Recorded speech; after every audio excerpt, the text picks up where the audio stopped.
A veces, para entender lo que pasa hoy, tenemos que viajar muy atrás en el tiempo. El conflicto entre Israel y Palestina no empezó ayer, ni hace 10 años.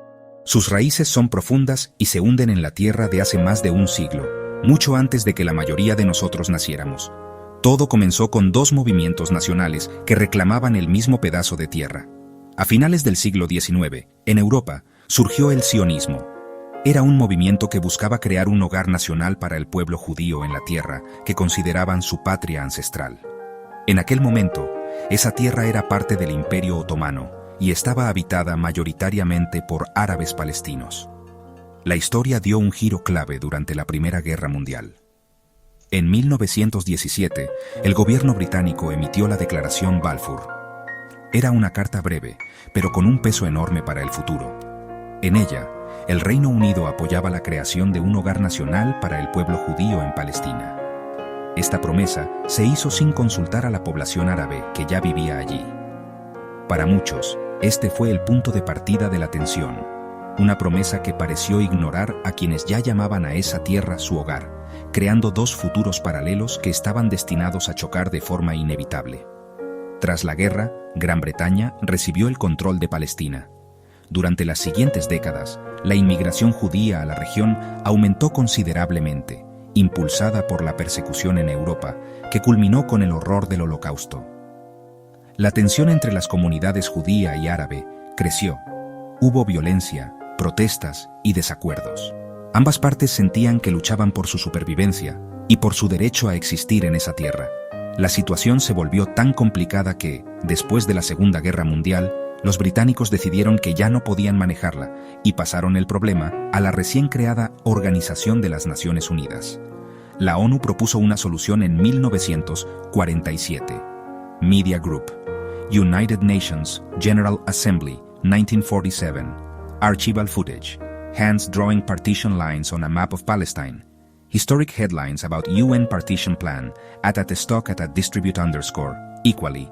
Dividir Palestina en dos estados.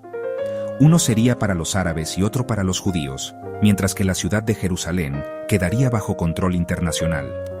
Los líderes judíos aceptaron el plan, ya que les daba la oportunidad de tener su propio estado. Sin embargo, los líderes árabes y la población palestina lo rechazaron de plano. Sentían que era injusto que se les quitara una parte tan grande de su tierra para dársela a nuevos inmigrantes. Esta división, pensada como una solución, se convirtió en la chispa que encendería la primera de muchas guerras que marcarían la región. El 14 de mayo de 1948, el día que terminó el mandato británico, David Ben-Gurión proclamó la creación del Estado de Israel. La alegría de un pueblo se convirtió en la tragedia de otro. Al día siguiente, ejércitos de varios países árabes vecinos invadieron el nuevo Estado, dando inicio a la Primera Guerra Árabe e Israelí. La guerra fue un punto de no retorno. Cuando terminó en 1949, Israel no solo había defendido su existencia, sino que había expandido su territorio más allá de lo que la ONU había propuesto. Para los israelíes, fue su guerra de la independencia. Para los palestinos, fue la Nakba, la catástrofe, que provocó el exilio de más de 700.000 personas. Las décadas siguientes estuvieron marcadas por una tensión constante y nuevas guerras. En 1967, la Guerra de los 6 días cambió el mapa de la región para siempre. En menos de una semana, Israel derrotó a Egipto, Jordania y Siria.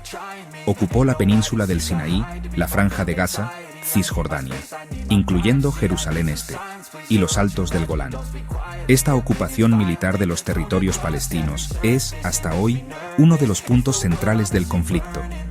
Millones de palestinos pasaron a vivir bajo control militar israelí, sin un estado propio y con derechos limitados, una situación que se ha mantenido durante generaciones.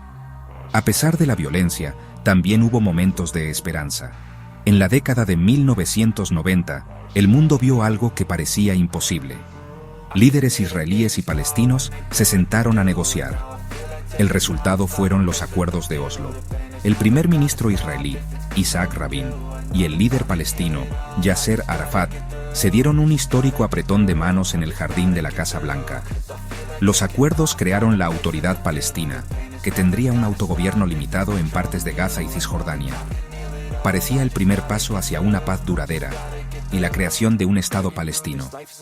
Era un rayo de luz en un túnel muy oscuro, pero la esperanza duró poco. Los acuerdos de Oslo nunca se cumplieron del todo. Grupos extremistas de ambos lados llevaron a cabo ataques para sabotear el proceso de paz.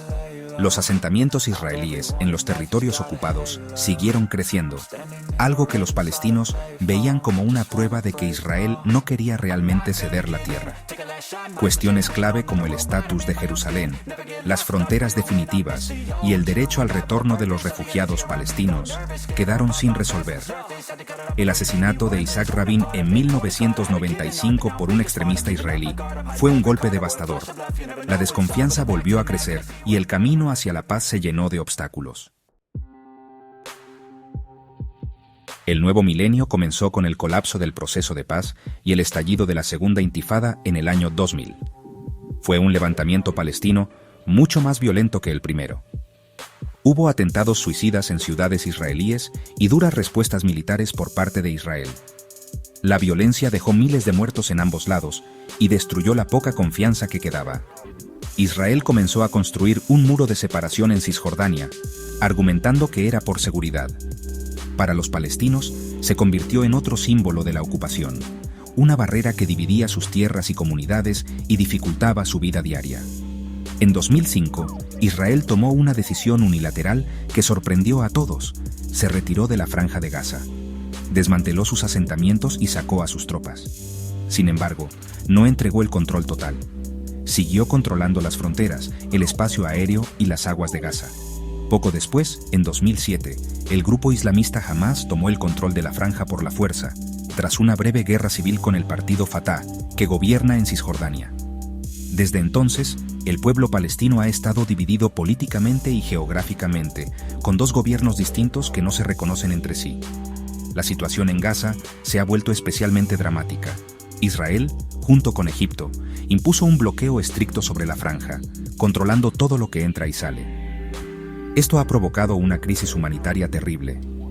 La economía se ha hundido, el desempleo es altísimo y el acceso a agua potable, electricidad y medicinas es muy limitado. Desde que Hamás tomó el control, ha habido varias guerras devastadoras entre el grupo e Israel. Estos conflictos han causado una enorme destrucción y la muerte de miles de personas, la mayoría civiles palestinos atrapados en medio del fuego cruzado. La guerra que comenzó el 7 de octubre de 2023 ha sido la más mortífera de todas. Militantes de Hamás cruzaron la frontera y atacaron comunidades israelíes, matando a unas 1.200 personas y tomando más de 200 rehenes. La respuesta de Israel fue una ofensiva militar masiva sobre Gaza. A mediados de 2025, el número de palestinos muertos roza los 55.000 y la mayor parte de la población ha sido desplazada. La destrucción es inmensa. Mientras tanto, la tensión se ha extendido a toda la región, llegando a un punto crítico con una escalada militar directa entre Israel e Irán, algo que el mundo temía desde hace mucho tiempo. Hoy, en junio de 2025, el conflicto es más complejo y peligroso que nunca. La guerra en Gaza no solo ha causado una catástrofe humanitaria, sino que también ha encendido la mecha en todo Oriente Medio.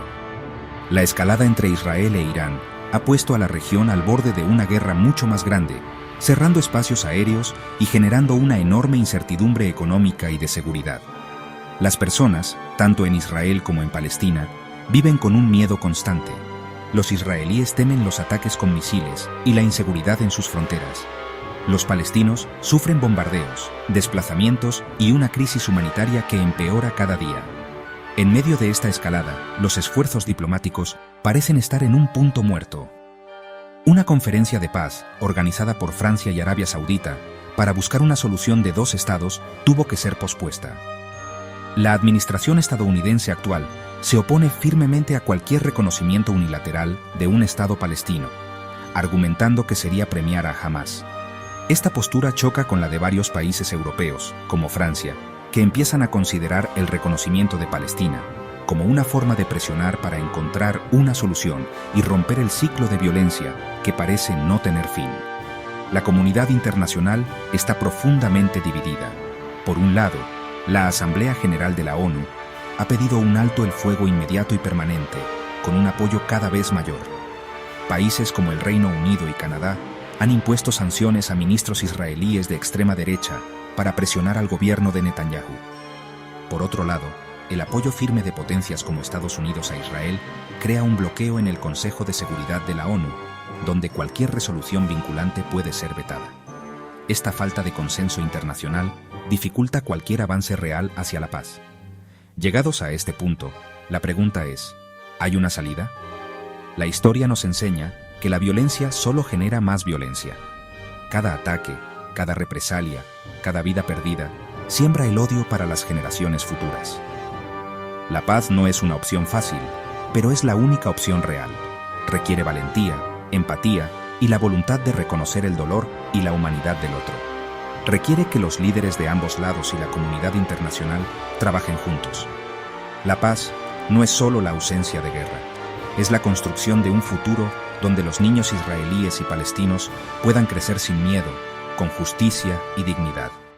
Ese es el verdadero desafío.